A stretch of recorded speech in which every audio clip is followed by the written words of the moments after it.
You ever found yourself in a place where you felt just absolutely hopeless, like every little ounce of hope had just drained out of you? That happened for me years ago while I was lying on a gurney in the emergency room. I was in pain, I was cold, I was shivering in shock. Later I would find out I had an ectopic pregnancy, but at that moment we weren't sure. And all of a sudden, I heard a voice over on the left side of me say, "What do I put down for pulse and blood pressure?" And a voice over here said 0. Now, I was very much alive, but I wasn't really sure at that point that they knew that. A few minutes later, a nurse came in and she took my hand, and I looked up at her and I just said, "Do you think I'm going to make it?"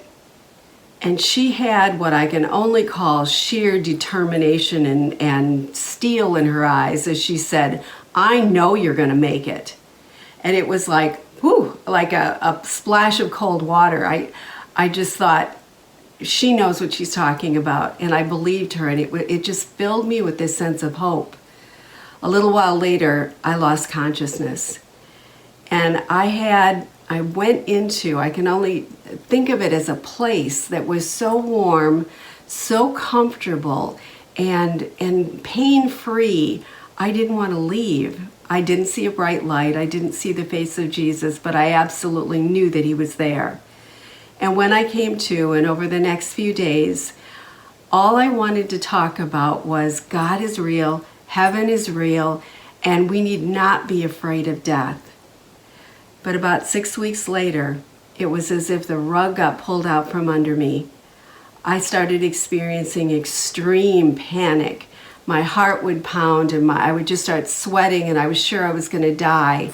And it didn't take anything to trigger that. I could have been standing in line at a grocery store. Well, I started praying, and God coincidentally put me into a Bible study with 3 other women who were also experiencing severe anxiety.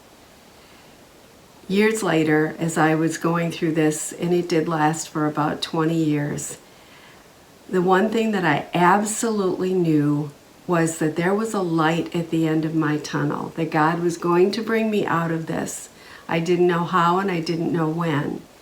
But the important part of my story is where God was for me. In Mark, we read about Jesus leading his disciples into a boat. He said, "Let's go on the other side of the lake." And then he got comfortable in the boat and he fell asleep. And a massive storm rose up, and it was ready to swamp the boat, and his disciples were panicking, and they woke him up, and he just looked at them like, why are you afraid? Because I'm here. And he calmed the storm. I heard a woman explain one time that Jesus knew when he led his disciples into that boat, he absolutely knew that that storm was coming.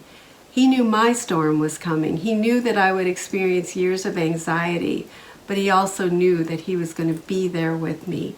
And that is the important part.